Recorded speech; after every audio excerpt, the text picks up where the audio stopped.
Hello, Buttercups, and welcome to another exciting episode of Topic Discuss. Remember that we're live, so you can make comments today, and also a reminder to subscribe and to always hit the like button. That helps our algorithm. You can also join Topic Discuss as a member. You'll get special perks as a Buttercup.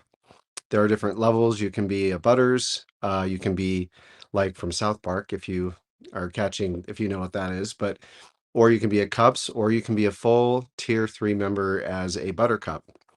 We have a very special episode again tonight with our special guest author Marc Johnson, and I hope I said that right. And also our co-host Roger Plothos. So I'm going to bring both of them into the show, and we'll get started.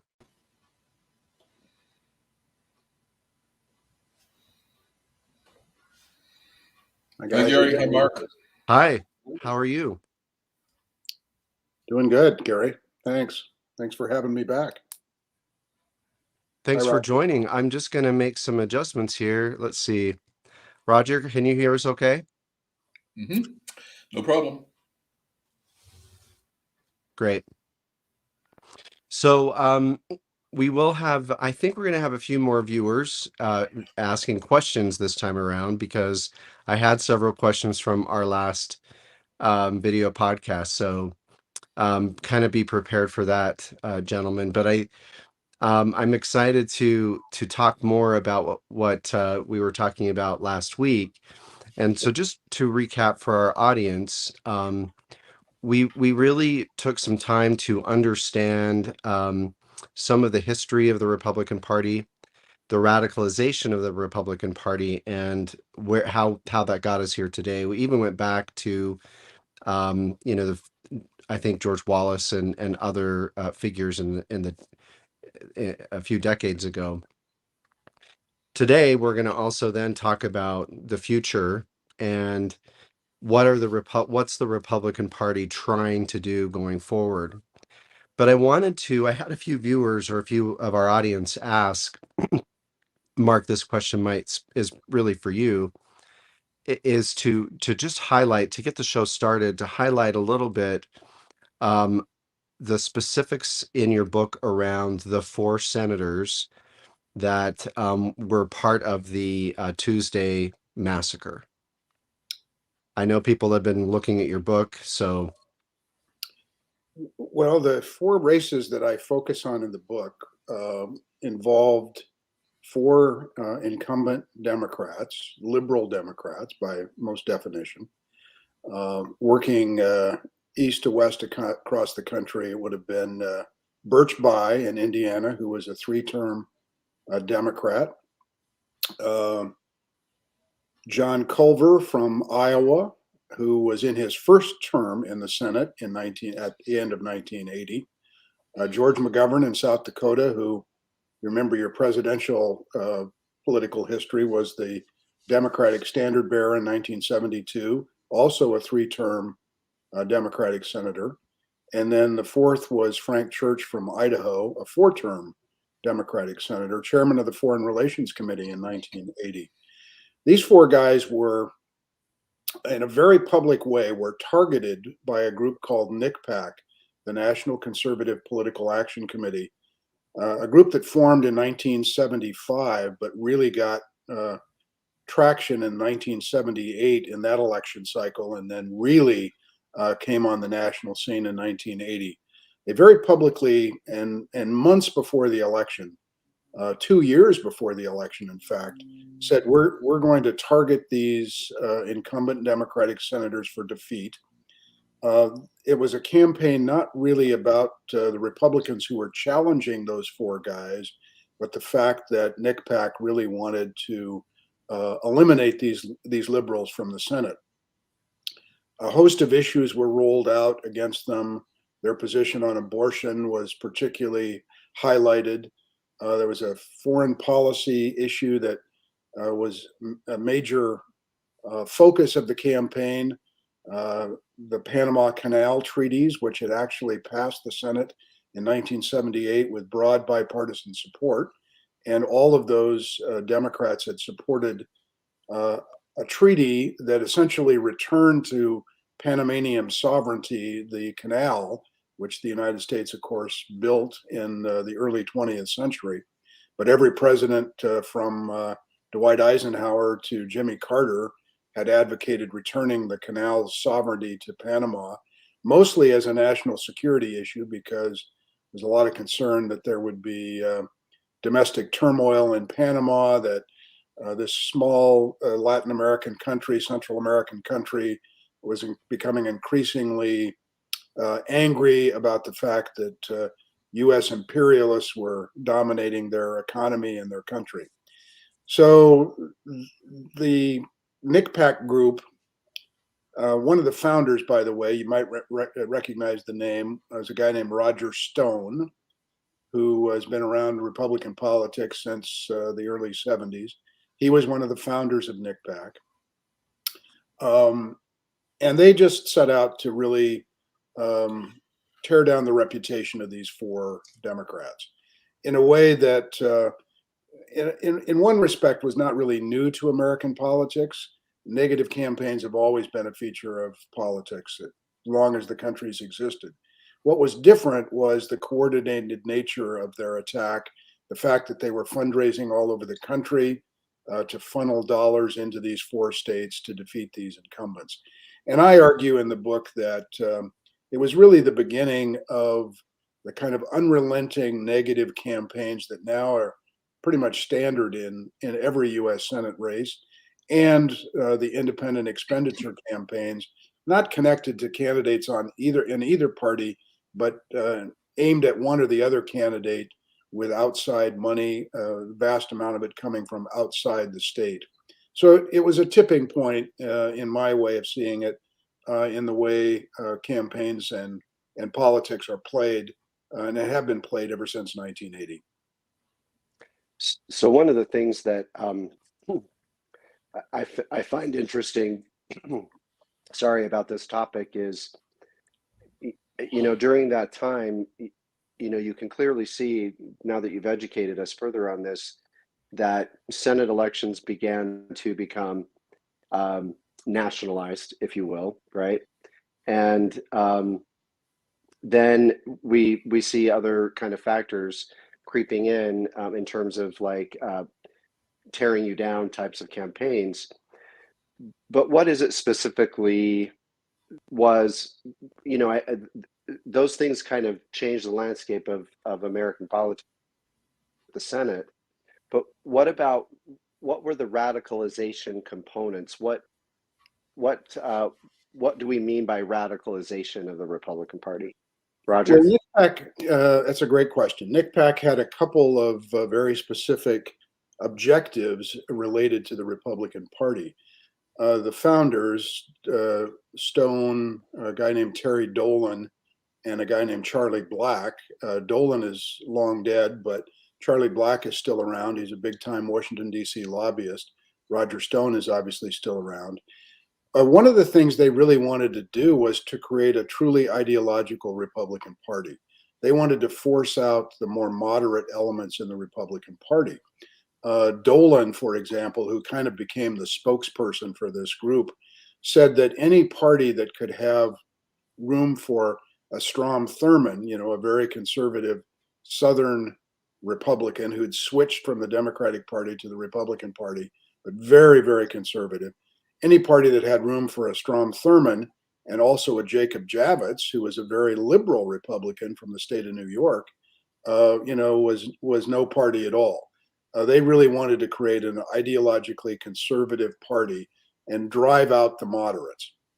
After they succeeded in helping Republicans take over the Senate after 1980, after the 1980 election, they were very concerned that Howard Baker was going to become the Senate Republican leader. Howard Baker, the senator from Tennessee, who had been in the Senate for a long time at that point, generally regarded as kind of a moderate, middle-of-the-road Republican. They thought he was too squishy. They were very concerned about a number of cabinet picks that Ronald Reagan had made, that they were not conservative enough, not ideological enough. So they wanted to really create an ideological, movement party that was very focused on, real right-wing positions. They made no secret of that. That was their outspoken desire. They also wanted to, um, focus on these really divisive issues, like the social issues that they pushed. The fact that they were able to create an environment around these four incumbents that basically called into question the character of the candidates. They weren't just attacking them on issues, they were attacking them as being un American, too liberal for their states, out of touch with their states, basically, unfit for office, if you will. And that's part of the radicalization as well, I think, Gary, that it was a tone and an approach to politics that, again, not exactly brand new in 1980 by any means, but to do it in such a coordinated way and at the highest levels of Republican politics really was a new and fairly revolutionary approach. And the thing that happened, that was beginning to happen at the same time, that kind of allowed this to go beyond what was happening in four key Senate races. My dad, Mark and I have talked about this. My dad knew Birch Bayh quite well. We were in Indiana at the time, and Birch Bayh's office had provided my father a political appointment in the state of Idaho back in the day. But then this was also at the time of the beginning of the rise of the moral majority. And so you have this coincidental but simultaneous beginning of the connection of evangelical Christians to what was happening inside the party itself. And I think, and Mark has done a really great job at connecting how these things emerged together. But I think it's particularly in hindsight, if you look at from those days and what the moral majority was all about to where we're at today, it's that seemed like pretty mild stuff back at the beginnings of the foundations of this real interweaving of evangelical Christians and the hard right of the Republican Party. There was a guy from Utah, Richard Richards was his name, who was the chairman of the Republican National Committee in 1980. Had, celebrated political operative who had presided over the Republican Party during this amazingly successful election in 1980. Reagan wins the presidency in a landslide. The Republicans gain control of the Senate for the first time in 25 years. It's really a sweeping election victory. Richards convenes a meeting in Washington, D.C. shortly after the election, and he invites all of these operatives, the Terry Dolans and the Roger Stone types guys, to this meeting, along with other big figures in the Republican Party. And he says, guys, we have to be really careful of turning the Republican Party into an ideological driven party. We have to try to broaden the appeal of the party. We want all kinds of people to think that we have ideas that appeal to them across the political spectrum. So we can't be about, driving out the moderates or the so-called liberals in the Republican Party. We want a big tent, basically. And these guys, including a fellow named Richard Worthland, Richard Viguerie, who was a fundraising guy, the mastermind of the direct mail fundraising approach, they basically told him, "You're crazy. We're going to take over this party. And there's going to be no room for those people that are, sort of moderate or willing to work across the aisle with Democrats from time to time." So it was a real turning point, I think, in politics. It was happening in a way that was kind of obscured at the time because both of the parties were less ideological than they have become. There were conservative Democrats, Southern Democrats, liberal Northern Democrats, people like Hubert Humphrey and Walter Mondale. And at the same time, you had people like Richard Russell or James Eastland from the South in the Democratic Party. And you had that same kind of mix in the Republican Party. That has completely gone away. And I think you can trace the roots of that certainly to 1980. I don't know when the term rhino began to get popular within the Republican Party, but it certainly has become, not exactly a dog whistle, but those of you, the people who use the term rhino, well, he's a rhino, she's a rhino, Republican in name only. Mhm. It's come to mean something essentially that not pure enough, not, too liberal, too open-minded, too, we have Republican has come to mean this very narrow set of values. And if you fall outside of any of those, suddenly you're a rhino. And it's sort of, I encountered it, I think for the first time around the turn of this century, when I moved back to Idaho. But I'm sure it predates that period. I'm sure Mark will know more about it. But it's indicative of this whole purity test idea that is becoming more and more popular. Yeah, and Democrats are not immune to it either. I mean, it's pervasive in the Democratic Party now, where I would argue that there is a greater range of ideology in the Democratic Party today than there is in the Republican Party. But clearly, the Democratic Party has moved to the left in the last 10 or 15 years, just as the Republican Party has moved further to the right. So that's one of the questions that I wanted to follow up on as well, but before we kind of get into some of our content, from an audience member, they had asked, well, these two parties aren't any different, right? So why are we focusing on the radicalization of the Republican Party? What about radicalization of the Democratic Party? You guys are just biased Democrats yourself. You're just a bunch of liberals. So if you're comfortable, I think it'd be helpful for the audience just to kind of understand your and our own kind of political background, just so that we can disclose our own biases for the audience. So you want my political background? Is that what you're asking for? Yeah, my political hold on pedigree, one second. so I am going to. Are you guys getting a delay, or is it just on my end? I'm okay. Yeah, me too. So I'm just going to do a quick reset. So just hang on for me for just a second.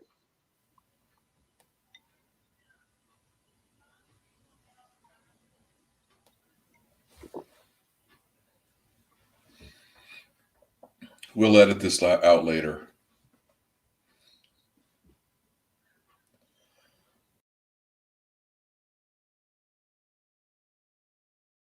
Hello, guests. We're just doing a little. We have some technical difficulties. I'm bringing our guests back in.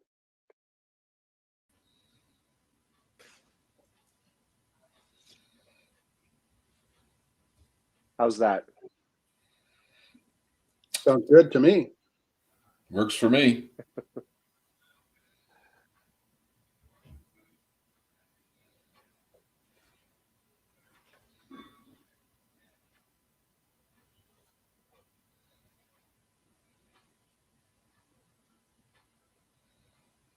You still getting a delay, Gary? Wow, I don't know what's going on.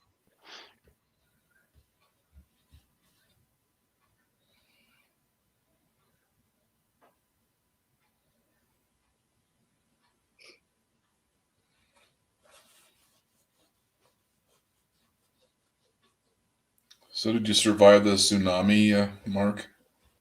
We had a tsunami watch or warning virtually all day yesterday, but it was kind of a nothing burger. It didn't amount to much. It's I nice. served for around now and then. You see all the signs. You want to be able to use them once in a while. Right.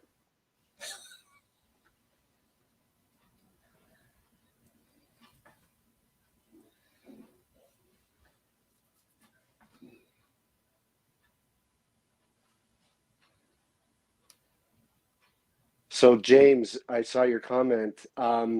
It's probably because I'm streaming over my cell phone. Is that the problem? Am I the problem, James? I'm streaming over cellular data, which has always worked for me.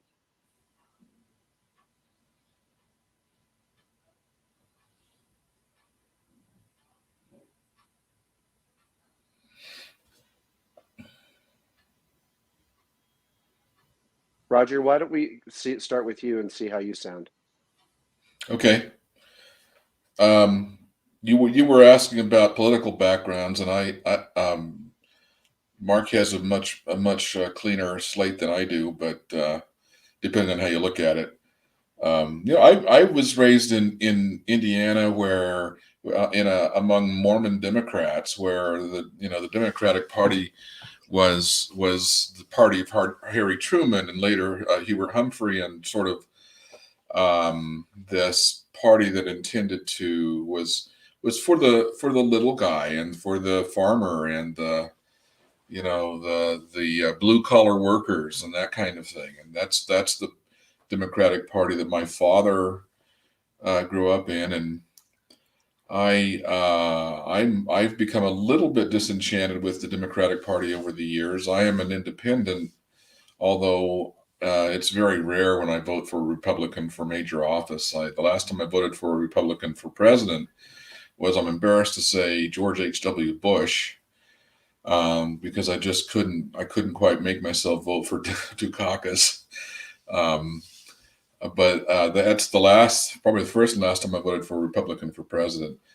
But I have voted for Republicans in Idaho all the time. Because it's the only choice we have. And so it really is a matter in Idaho of trying to pick the moderates. Politically, though, I'm a liberal. I am an unabashed believer in government programs that can lift people up, that can be the difference between people helping themselves get out of poverty or staying in poverty over generation. I believe this. I believe the New Deal was important. I believe the work that LBJ and the Democrats did in the '60s with regard to things like Medicare and such things. I believe in that without apology. Go ahead. Thank you, Roger. Go ahead, Mark. Well, my story is not all that different than Roger's in many respects. I definitely grew up in a Republican household. Was born in Western Nebraska. My mom and dad were, I would say, not really politically active, but they certainly voted. We certainly talked politics at the dinner table and that sort of thing. I very much considered myself sort of a main line moderate throughout my early years, college years. Moved to Idaho pretty much right out of college from South Dakota, which is a very conservative state. I had an uncle who served in the legislature for a number of years as a Republican, was a top aide to a Republican governor in South Dakota. So that's kind of my family story. When I came to Idaho in 1975, the governor was a guy named Cecil Andrus, and one of the United States senators was Frank Church, both Democrats. So I thought, well, this state is going to be really interesting because they have a mix of Republicans and Democrats. I went on to cover politics in the state legislature for 10 years as a television reporter, hosted a daily statewide program on television for about 8 years. So I interviewed everybody, across the political spectrum. 1986, I took the big leap and went to work for uh, then former Governor Andrus, former Interior Secretary Andrus, and I worked on his campaign in 1986. He made me a Democrat, is what I would say. Um, Although, in many respects, as we talked about briefly last week, he was a very conservative guy in many regards. He was, pro-life on abortion. He was a huge uh, gun rights guy, a hunter. Not exactly a fan of the National Rifle Association, but certainly an advocate of sportsmen use of firearms. Um, uh, I would say a fiscal conservative and a kind of a moderate to liberal on many social issues, particularly support for education, early childhood education, those kinds of things. So C. Sanders made me a Democrat. Um, I've worked and contributed money to many Republicans over the years, including a couple now I vehemently disagree with because of the way they have responded to the Trumpification of the Republican Party. Um, so that's my story. When it comes to writing history, my or attempting to write history, I'll leave it to the readers to judge whether I'm successful in making the case. But I am I try awfully hard not to be a polemicist. I don't want to write screeds or argue from a point of view. What I want to do is to delve deeply into a subject, try to amass the research to document what I'm saying, and to let the reader make their own judgments about whether the case that I'm arguing is in fact worthy of their time and attention. So I really try to work hard not to be a polemicist, somebody who starts out with a point of view. I want the story to unfold and go wherever it goes. I may have a little bit of an idea where the story is going when I start researching something, but for the most part, I try to be I let the facts, I let my research speak for itself, I hope. Gary, well, this with Mark and I both being recovering journalists in our prior lives, I think it's also important to recognize that people like to make a lot about what is your personal perspective on politics or whatever the case might be as a journalist. What perspective do you bring to your journalism? And a lot of journalists will attempt to say, "Well, I'm absolutely objective," which of course is impossible. No human being is absolutely objective. On the other hand, there are ways to go after to pursue the the vocation of journalism, following the guidelines first by the Society of Professional Journalists, but by other leading thinkers in the field, to where you can be a real journalist without regard for what your personal politics are. I think it's fair to say that a good many journalists over the generations have tended to be more of them have tended to be left leaning than right leaning, but not certainly not uniformly, and in every case of which with whom I've had associations over the years, they work very hard to not allow that to seep into their coverage. And you can make all the arguments you want. Well, you can't do that. But if you really look at the result of the work, you can tell. I think this is true of your books as well, Mark, that if you just read the book and if you look at the research, you can draw your own conclusions about whether the conclusions drawn or the history being written is legitimate. When I think about my own biases, uh, and maybe this is a reflection of what's happened over the last 4 or 5 or 6 years in our country, but my bias is toward democracy. My bias is toward the institutions of democracy that we have. the idea of a separation of powers between the legislative and executive branch and the judicial branch, the idea that the best politics involves compromise and meeting in the middle on things, that incremental change is sometimes the best and most enduring thing that can happen in a democracy. So those are some of the biases that I bring to my point of view. And when I see, as I think is demonstrable today, one party, the Republican Party, largely ignoring a lot of the normative behavior that has been a part of American politics for 100 years or more, and doing things like making it more difficult for people to vote in ways that are fundamentally unfair to certain segments of the population, then yeah, I'm opposed to that because that is not democratic. And I don't mean that with a big D, it's a small d democratic approach. I believe in the institutions of the government. I believe that for the United States Senate, simply because of the way it is constructed in the Constitution, if the Senate is going to operate, it has to operate on the basis of a lot of compromise. That's the way the system was set up.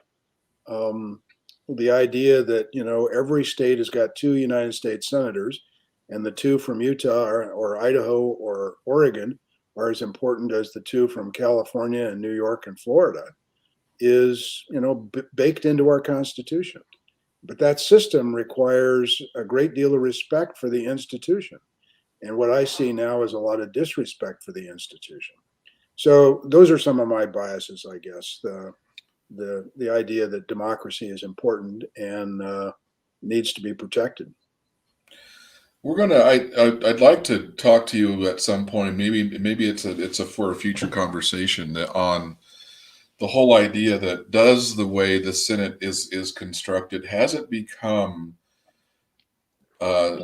started leaning too far the other way, or where it's protecting, for lack of a better term, the flyover states at the expense of the states with more population, and therefore skewing the way laws are written and policies are carried out. That's a fairly deep question that it would require a constitutional amendment. But do you have any short thoughts on that? Well, the short answer is yes. Of course, it's skewed to the benefit of smaller rural states who do have a disproportionate amount of influence in a body where every state's two votes count the same as every other state's two votes. That being said, it is deeply baked into the system. I don't see in our lifetime that that's going to change, or maybe not change very much. So that's what I say by respect for the institution. I'll give you just one quick example uh, that really just says something about how the norms of political behavior have been discarded in the last few years. Just one example. There used to be a system in the United States Senate, and you can argue that it was not the best way to do it, but it evolved over a long period of time. That when a president of the United States made appointments to the federal bench, federal courts, that the two senators from the state where the appointee was going to be working as a federal judge would have a huge amount to say about who that appointee was going to be, regardless of whether the president is a Republican or a Democrat, and whether the senators are Democrats or Republicans. They called it the blue slip system. So a senator would have to sign off on a presidential appointment from his state for a position with lifetime tenure on the federal courts. Republicans did away with that system when Trump was president. So that, just take, for example, pick a Democratic state, California, with two Democratic senators, Republican president in the White House, and a federal position on the federal courts in California is open for appointment. The president appoints whomever he wants with no consultation even anymore with those Democratic senators.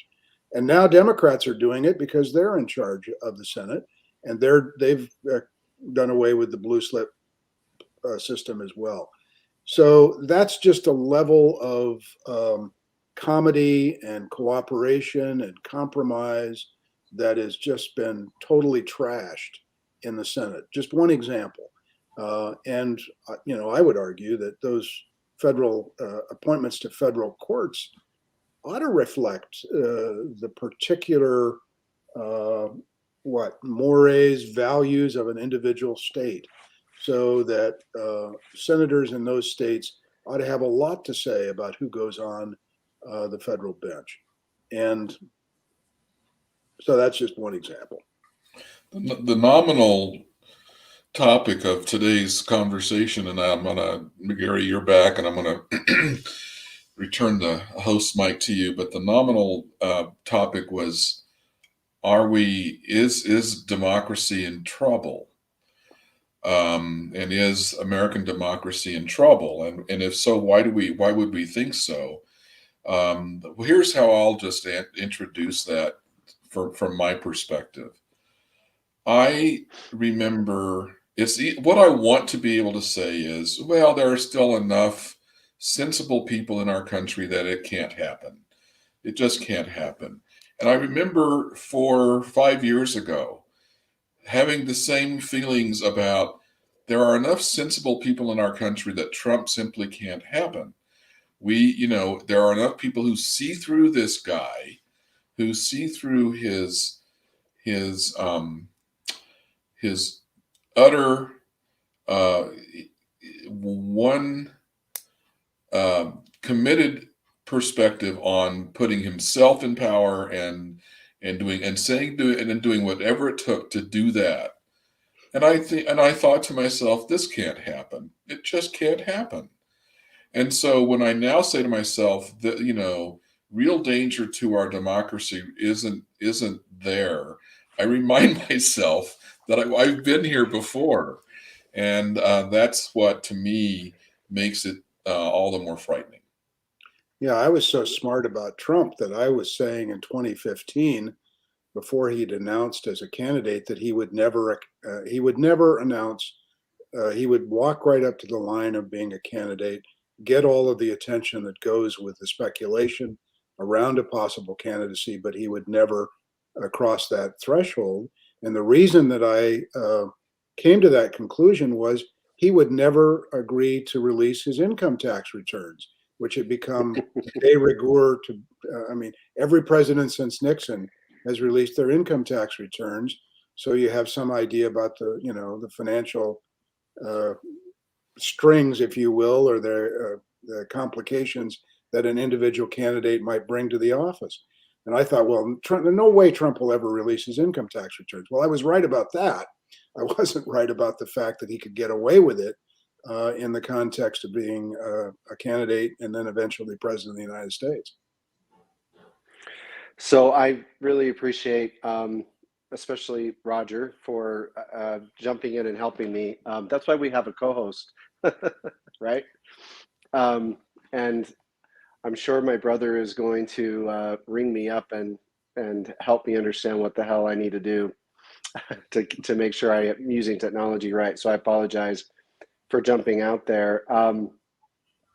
I think just a quick question. Did you happen to review the comments from the audience about Mike Lee? I did not see those. So I'm just going to try to get these comments. I may need to jump over here. I'll bring them up. Comments, yeah. Can you see that? Yes.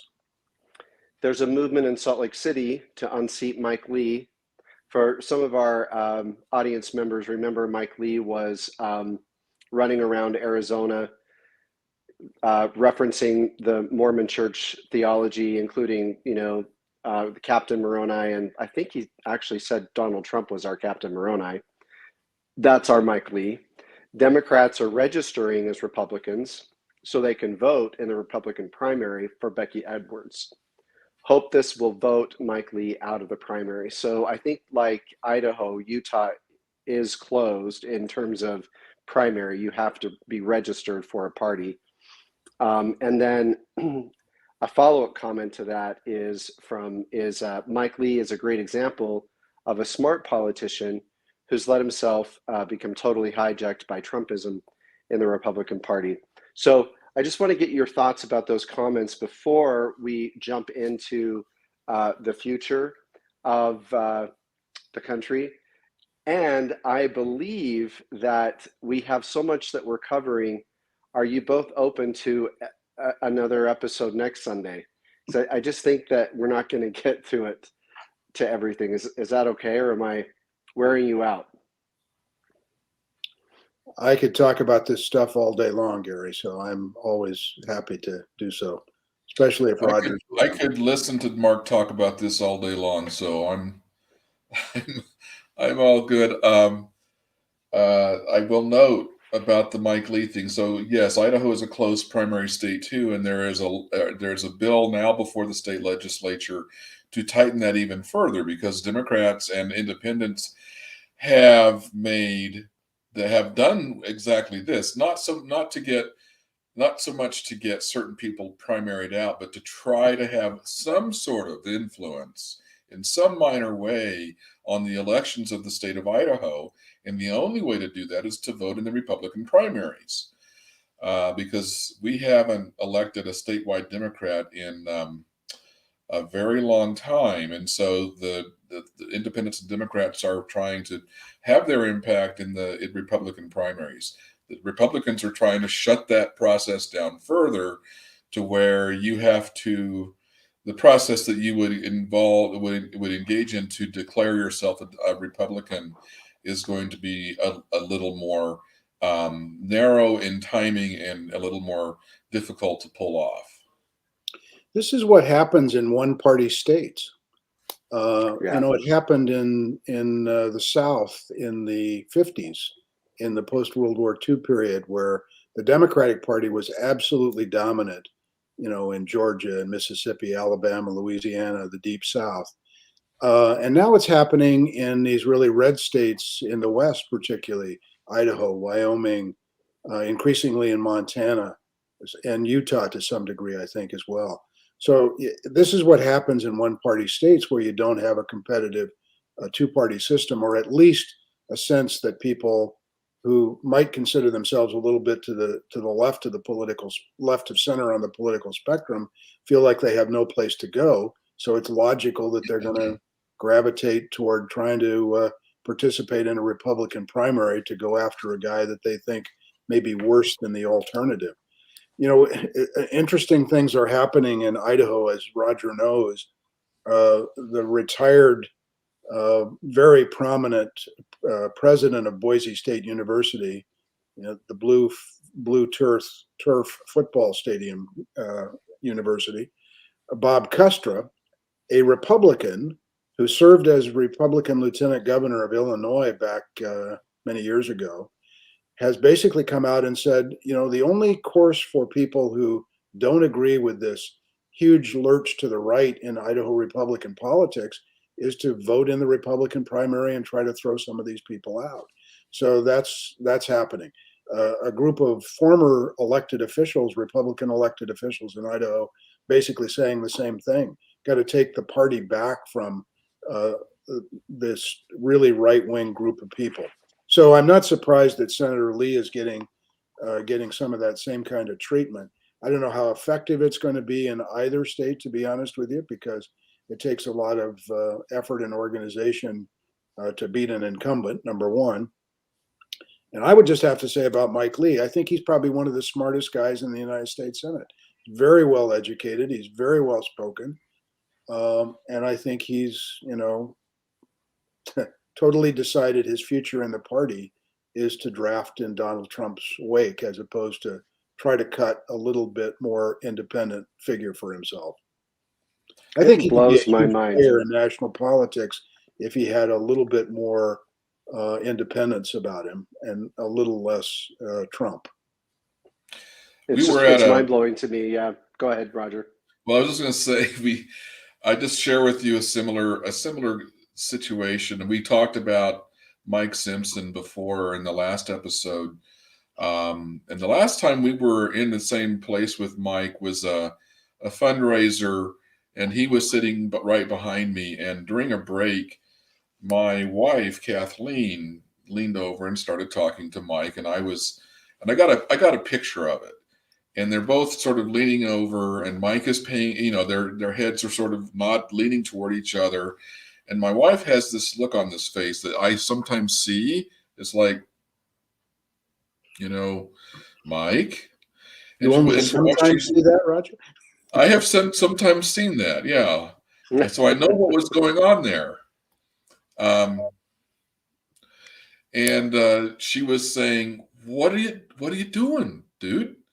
Why are you not speaking out against this president? Why are you not speaking out against what's happening to the country and your party?"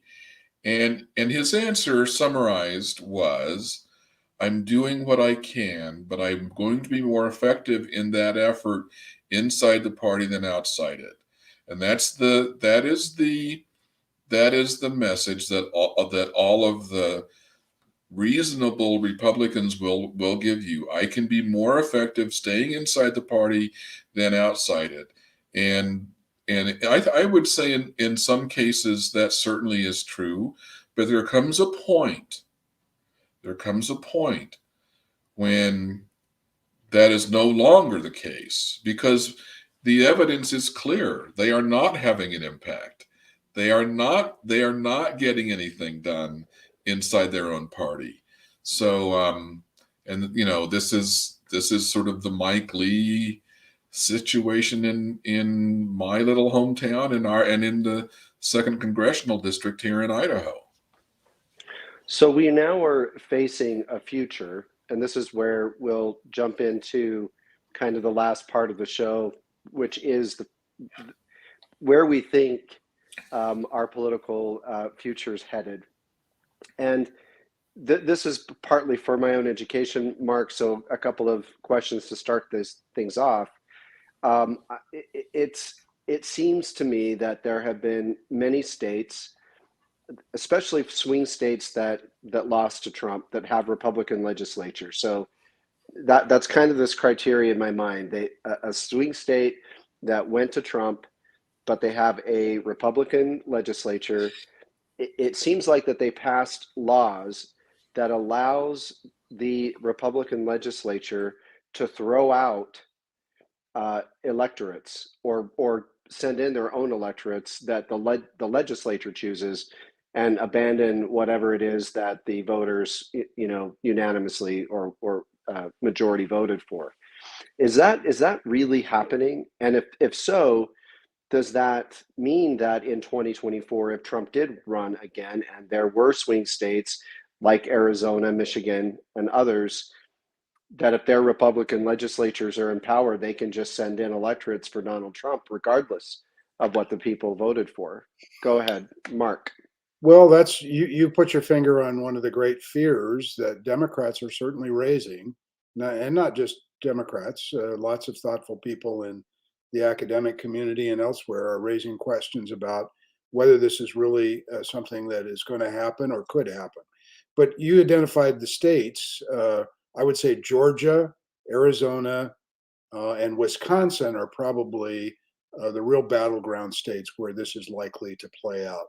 All states that were heavily contested in the presidential election. Joe Biden won all of them narrowly, and they have been the focus of a lot of this effort by Republican legislatures in those states to do several things, Gary, to make it more difficult for certain people to vote, to shorten the time for the use of absentee ballots, for example, to try to make it more difficult to have drop box voting, where you can drop a ballot in a drop box at a central location as opposed to show up at the polling place, to end weekend voting before the election. So a lot of different things are happening in those states, and apparently it's happening at another level in those states where people are being actively recruited into positions where they're election administrators, if you will, people who are in charge of conducting elections, counting the ballots, and the Trump forces are really trying to put their loyalists in a lot of those positions. Um, in fact, Trump said the other day, I think this is a direct quote, it's sometimes more important who counts the votes than who votes. So that tells you something about their mindset, about potentially where they're headed. I'm going to step away for just a second and lower my blind here. I'm going to get a late afternoon shot of winter sun. Okay, that's fine. So, Roger, as you hear about that, you know, again, I think about political bias. I could hear some of my, conservative family or friends say, well, it's the same in both parties. But I don't think so. I don't know that this has happened in any. I don't know, Roger. You're you have more experience than I do in this. Is this kind of unique Well, in this time in this is where history? the academic in me comes out. If you want to say this is happening in both parties, show me. Show me the data. Show me the research. Where is it happening in the Democratic Party? Point to the Democratic states where it's happening. Give me the evidence. Give me, let's have that conversation, because if it's happening, I want to be, equally terrified of both parties if that's what is going on. But you can't just say it. And part of the problem in journalism today is we are seeing, and I think we're starting to confront it, but we're seeing this on the one hand, on the other hand, kind of reporting where all information is considered to be equal. Well, it's not. It's not equal, and this is. I mean, I'm teaching freshman students about communication and how to do research and how to prepare a presentation that is credible. And the first thing I'm teaching them is you've got to be able to back it up. And so what I would say to your family or anybody else who is making that claim is show me, where are you coming up with that? This broad statement that all the parties, a pox on all their houses, all the parties are miserable, or all politicians are terrible, and no, that's not true. Mark has been engaged in this more deeply and more and longer than I, but I know I could name on hands and fingers and toes a lot of really thoughtful, hardworking, sincere elected officials that I have come to know over the years, Republicans and Democrats and independents, and from city councils to governors and all the way across. It is not fair. It is the ultimate in cynicism to say it's all the same. It's not all the same. And if you want to make that case, show me the data. Yeah, the great divide here between the two political parties on on a national basis is, writ large, Democrats are trying to enact policies to make it easier for people to vote. Period. Republicans, writ large, are trying to make it more difficult for people to vote. That's just the reality of what's happening, and it's happening at the state legislative level in the states we mentioned earlier. It's happening, as Roger indicated, in Idaho, where they're going to make even, or there's an effort by Republicans to make it even more restrictive as to who can vote in Republican primaries. If that's not an effort to kind of pick your voters, then I don't know how else would you describe it. So I could quarrel with a lot of the details of what Democrats are proposing in terms of so-called election reform nationally, but the two positions are pretty starkly opposed to each other. As I said, Democrats are generally trying to make it make the ballot more accessible to people, and Republicans are trying to restrict the ballot. I'm going to try to sort of provide a platform for how we might slide into the next part of this conversation. Um, I believe that fear of all emotions is the most powerful. And I think fear at a very fundamental level is what is driving a lot of what then flips into anger and some of this conspiratorial stuff that goes on. Because if you grew up, so I was born white, male, Anglo-Saxon, straight in 1958 in the United States of America. I hit the jackpot. In all of the history of the planet, I hit the jackpot. I was It's born, because of how valiant you were in the pre-existence, Roger. it was because of how Your valiant I was valiance. in the pre-existence, and shame on you. Um, Sorry. but yes, I mean that was, and of course we know that's what I was taught. I was literally taught Mhm. that you earned your place in this white, you know, privileged place where you landed. People who weren't quite as valiant as you, though, well, they ended up in China. Um, but when you start to see that those privileges or those advantages slipping away bit by bit by bit, your power slipping away, and people of color and people and women and people with different sexual orientations and on different values, as they start to gain to get a voice, that those people who believe that, making the great America that they want to return to this is an America that A, never existed, and B, never existed for a good share of Americans.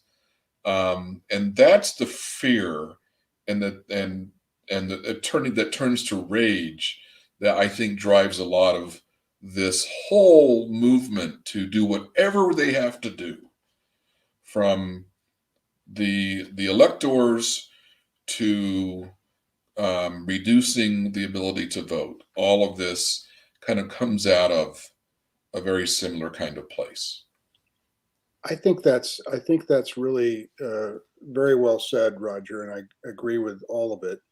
I will say that I think there's another component here that follows on closely in the wake of what Roger says, and that's been a systematic hollowing out of the middle class in America in the post World War II period.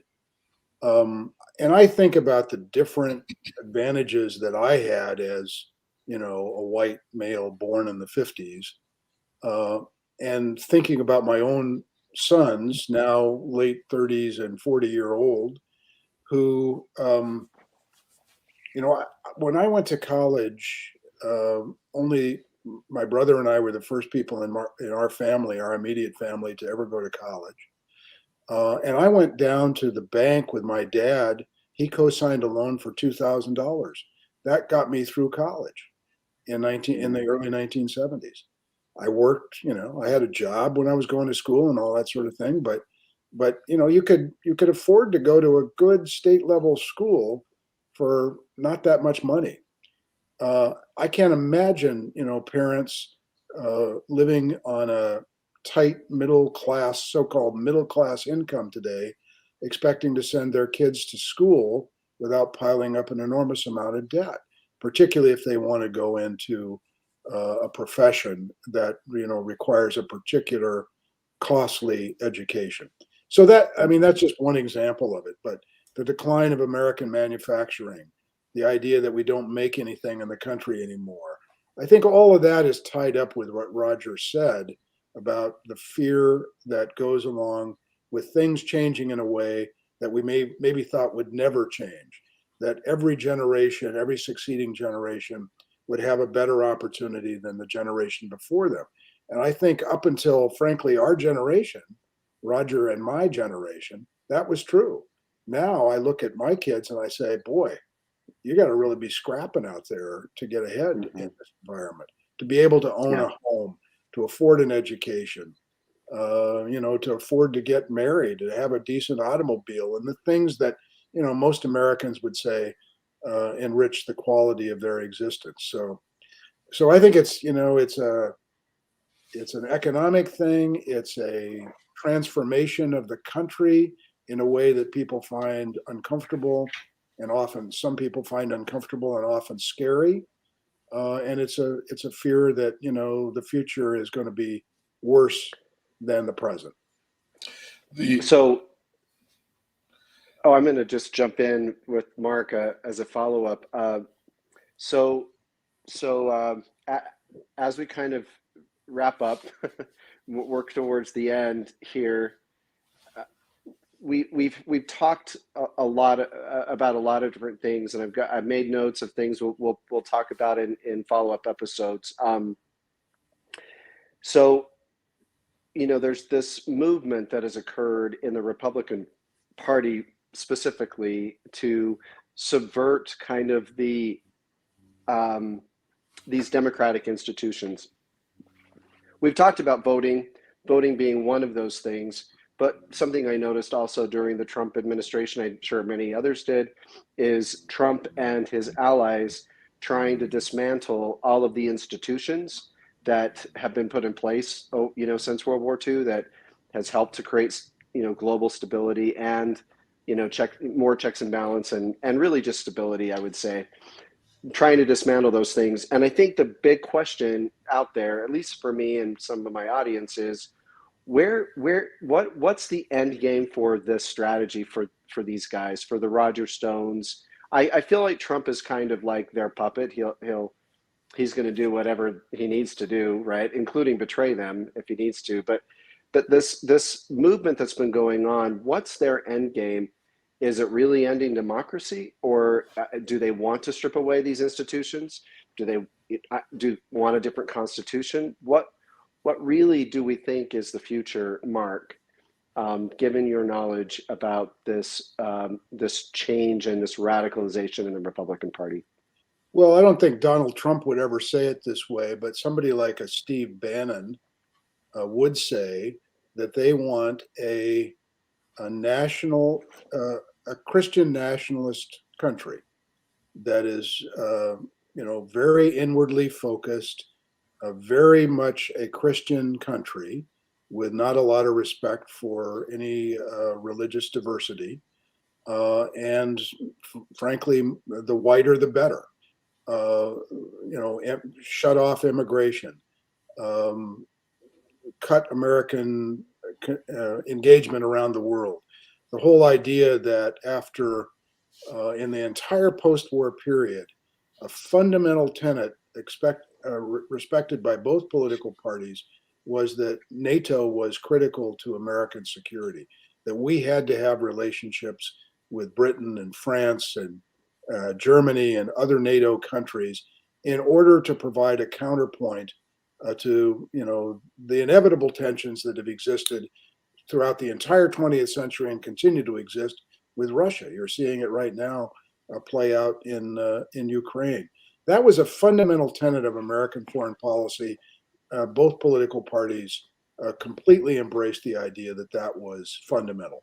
Donald Trump came in and said, he was talking about pulling us out of NATO. So that is a indication, I think, of some of what they would like to do. Bannon talks about destroying the administrative state. I don't know exactly what he means by that, but probably means, the kind of fundamental regulatory structure that government has put in since the 1930s to regulate the economy, to regulate everything from, pesticides to, the way you build an automobile, that tear that down, dismantle it, create something else in its stead. To roll back, if you will, the politics that have been kind of accepted in America since the 1930s. I think that's really what their agenda is, and to emphasize the evangelical Christian point of view on social issues. So that scares me, and it has scared me since. I'm a Catholic, so it scares me a little bit too. Yeah, that's exactly right. Because when I first heard about this idea, again, I link you back to my Jerry Falwell episode, and when I described my experience as a Mormon missionary talking to Jerry Falwell Sr. about this idea, he didn't call it Christian nationalism, but I could see the future. He wanted the Republican Party and really the country to be a Christian nation. But just for the audience, I want to be really clear. It's a specific definition of Christianity, an evangelical view, and I'm telling you, like deep South evangelicals do not like Mormons or Catholics. So we Or could be, Jews. I don't know Or Jews what, or or Muslims. Jews Yeah. or Jews or Muslims, or Jehovah's Witnesses, or Universalists. I think the question then in my mind is, because I think that what happens with, I'm going to just talk about Mormons because I'm surrounded by that world. I think in their minds they're like, well, of course we want Christian nationalism for social issues, right? Because we agree with these social issues like gay marriage and abortion. At what point, though, is that really all that they mean? Like Steve Bannon means by Christian nationalism, that it's just social issues like, uh, and I'm not trying to downplay them. They're important issues. I have a lot to say about abortion, gay marriage, and those kinds of things. But what about, like, do they want a national religion and to say, like, this is, the country's religion and other religions have to get out? Is it that is that possible? I guess it would be. Well, the Constitution speaks to this question. So the answer would be no, you can't do it constitutionally. You can't have a national religion. Constitution speaks very directly that, government will endorse no particular religion. The idea of the founders was that you could believe whatever you wanted or nothing at all when it came to religion. That's my idea of what American democracy is about. That Me no too. one individual uh, religion has a corner on the political process in the country or the social process in the country. They have to compete for members. They have to uh, have competition in the marketplace of ideas, and that they're free to do that, and that government has very little to say about how they conduct themselves as long as they, confine themselves to the religious point of view and not become, deeply embedded in the secular part of the country, the governmental side of the country. That's where I think the danger comes, where you're mixing politics with a particular brand of religion maybe it favors you today, but it may not favor you next week. The irony that you alluded to already for Mormons is that the Mormons who think that the evangelicals are their friends on these issues and are, they're all going to, come together and see the world in the same way is completely based in fantasy. Um, they are not viewed as in any way sharing values, starting with they're not, I mean, most of them don't consider Mormons even to be Christian, let alone sharing, evangelical Christian views. And so we're getting off into kind of a weed patch here, but it all comes back to some of the same kinds of issues that make the potential outcomes here quite terrifying. So it so why would Christian nationalism be the end of democracy? Is that what we're saying? I'm not quite sure I would go quite that far, but I think it's a slippery slope for sure, where you're um, setting up a system where one particular religion or one particular brand of Christianity seems to have more influence over the political process than any other group of people or any other religion. I think that is, just the opposite of what the American experiment is all about. that the idea that there is absolute religious freedom. You can believe whatever you want to believe, or you can believe nothing at all. And government ought to stay out of the way of your practicing that religion. Where I think the Constitution enters into it is to say that we're not going to sanction any one particular point of view as being the American way to think about religion in the public arena. So, I think the nationalism part of it is as dangerous as the Christian part of it, to the extent that um, these guys like Steve Bannon have a very particular view of what the future of the country ought to look like, and who's going to be up and who's going to be down, and who's going to be marginalized and who's going to be elevated. And I just don't think that is in keeping with the American ideal of what our democracy should strive for. Steve Bannon and Donald Trump, I don't think care to which God you pray, but they are more than happy to hook their wagon to a tool that might work in their behalf. And in this case, you get these strange bedfellows where they share enough. This is the odd thing about the evangelical movement, their embrace of Trump and who Trump is, because he is clearly not one of them. And in fact, would in a moment's notice abandon them in a heartbeat if he thought there was a better place to go. All of this, it gets down to, who do we need to use, and how happily will we use them to get where we want to be? This is what I experienced on my mission with the evangelical movement, specifically with Jerry Falwell Sr. and his church, is that there's a righteous, the ends will justify our means, right?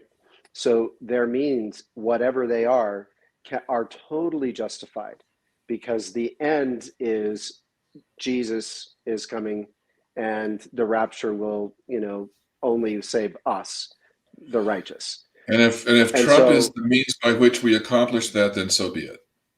Yeah, that's exactly it. That's why it scares me, because just my experience with them, especially how they treat Mormon missionaries, that there is an absolute they can be as evil as they need to be in order to get to the end.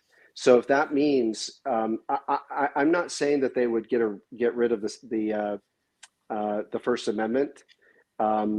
Wait, is that the Freedom of Religion Amendment, Mark? Yes. Yeah. I'm not saying they would get rid of the First Amendment, but that they would. What I feel like they're doing is they're using the First Amendment to define, well, religions need special rights. So there's this freedom for religion means, well, religions need the right to discriminate. Religions need to have the right to, do certain things that may not, jive with the rest of the country. When I don't think the founding fathers were ever intending to give for the First Amendment to give special powers to religion. It's really freedom of conscience. Like you said, believe what you want or believe nothing, as we hear from Thomas Jefferson. But I feel like this this Christian nationalism includes leveraging the First Amendment to grant special rights to religious groups. Well, I think a guy like Jerry Falwell Sr., the founder of the Moral Majority in the 1970s, he really understood politics. He understood that the evangelical Christian community could be mobilized and pointed in a particular political direction. And that was really his contribution, if you will, to American politics. He was smart enough to see that before many other people did, that you could mobilize evangelical Christians to a particular political point of view. There's an anecdote in my book about the 1980 election that before 1978, when the moral majority really came into being, Jerry Falwell never ever talked about abortion. he realized that abortion was a key issue for so many people and an article of faith for so many Americans that he could, sort of weaponize that issue and point evangelical Christians on a political path using that as kind of the guidepost, if you will. So, yeah, I think the danger is making the United States a country. Well, pick an example. Where is a country where a particular brand of religion dominates the politics? Most of Russia. Yeah, Russia. Most of Western Europe, that's not the case. Never has been really in modern times. Maybe some Muslim countries in the world for sure. For sure. Israel, where a particular brand of religious belief drives politics. And I think the United States was conceived as a country where that would never happen, that all religions would be welcome here. You would have to compete within the marketplace of religious ideas for followers. The government was basically told to stay out of your way, and religion would not be a driving force in American politics. But now it's become more and more a driving force in American politics. And by the way, it's driving young people away from religion. It's one of the reasons we see so many young people leaving religion. So I just want to end with this last question. So I think, again, some of my audience members might say, well, I'm Christian and I'm white. Maybe, I mean, I'm moderate, so I'm not sure what I should be scared of or what's dangerous about this. So I just want to give Marc, you and Roger the last words about maybe 3 points of what you fear the Republican Party and kind of this nationalism movement might mean for our country. We'll start with Roger and end with Marc. Well, I think for me, there are not, one of the big threats is um, the very real disenfranchisement of a significant section of our population, whether it is formally done through law or done as was done through Jim Crow, and the reasons for the Voting Rights Act, which has now been emasculated, was that on paper, Americans had certain rights, but they were not carried through. They were not allowed to enjoy those rights. And I believe that's one of the huge coming issues here. And it has to do not just with voting, but it has to do with all sorts of societal issues. And ironically, I think access to education is another one of those areas. And what education actually is. We are getting close to the point where the free education that is available is going to be skewed in such a way that it's going to turn out a certain product. And so that's two, but those are the kinds of things where, forget about changing the Constitution. That's not going to happen. But there are more fundamental issues at stake here that are, I think, more powerful and can be more subtle until seen, from a 30,000-foot view to see what all has occurred. Yeah, I guess, Gary, I would say that, and this is one place that I believe that there is something called American exceptionalism. I do think the American experiment, the creation of the Constitution, our system of government, the separation of powers between the three branches of government, a federal system where you have 50 states operating as, in some respects, sort of their independent agents at the local level, but all part of a continental country with vast wealth, great natural resources, the kind of advantages that exist literally nowhere else in the world, or very few other places in the world. That is an exceptional set of circumstances for any country to have. But I also think the American experiment has been one based upon a secular country, not a country dominated by any one religion. I think we're a melting pot country and have been from the beginning. All of us came from someplace else, unless you're a Chauvin or a Uinta, member of those Native American nations. All of us came from someplace else. We're a melting pot nation. Asians and blacks and Hispanics and Finns and Irishmen and you name it, all over the world.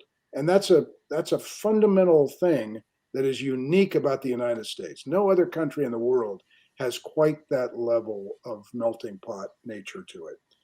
And along with that comes a great amount of diversity, a great range of opinions about things, a great difference between a state like California and a state like Utah and a state like Texas. And I think that's a fundamental strength of the country. We've seen it perverted over the last few years into somehow being an article of weakness, that we have that level of diversity and that level of uniqueness, if you will, in the country. So I think we had to fight like hell to maintain that. We had to consider it a great privilege to have that kind of a country and not be, like, as you say, Russia, where there is a state religion, or we don't have a Church of England. We don't have, the Archbishop of the Catholic Church in Dublin meddling in politics. We don't have that here, at least so far. Thank you so much. I also am thinking about some of our audience members, including my son, who I think is a Gen Z or maybe even a Gen Alpha. We have millennials also watching right now. And what I want to just say to them is my experience with the deep evangelical movement that we're talking about here, that could very much inform and is informing the political right. It is informing Christian nationalism, and it's very fundamentalist in nature, which means things like anti-science, creationism. So anything that contradicts a 6,000 year history of the earth or a 6-day creation has to be dismissed. Now, the danger, let's talk about that for our younger audience. Those dangers include not at all doing a thing about climate change. In fact, climate change might just be, in a Christian nationalist view, God's will, right? And not man influenced or man-made or anthropomorphic. It's an anti-science, potentially. One of the things that I have appreciated about the Catholic Church, Mark, is an embracing of science, an embracing of evolution, but which these are the kinds of things that are necessary for us to advance society, to relieve human suffering, and to enhance our standard of living for everyone. But I know that our younger audience, I do also want them to get really involved and engaged in this problem that we're having, and the kinds of things that might motivate you, all of you younger audience members, are things like climate change, social issues that you care about, that people are treated kindly and equally, and that there will not be, kind of this segregation, if you will. Segregation in many different forms is also part of Christian nationalism. I think that we'll discuss, gentlemen, over the week, what additional topics we need to bring forward. I have several notes. One of them is I'd like to talk about the middle class. And I think that I've had a few audience members want to talk about that too.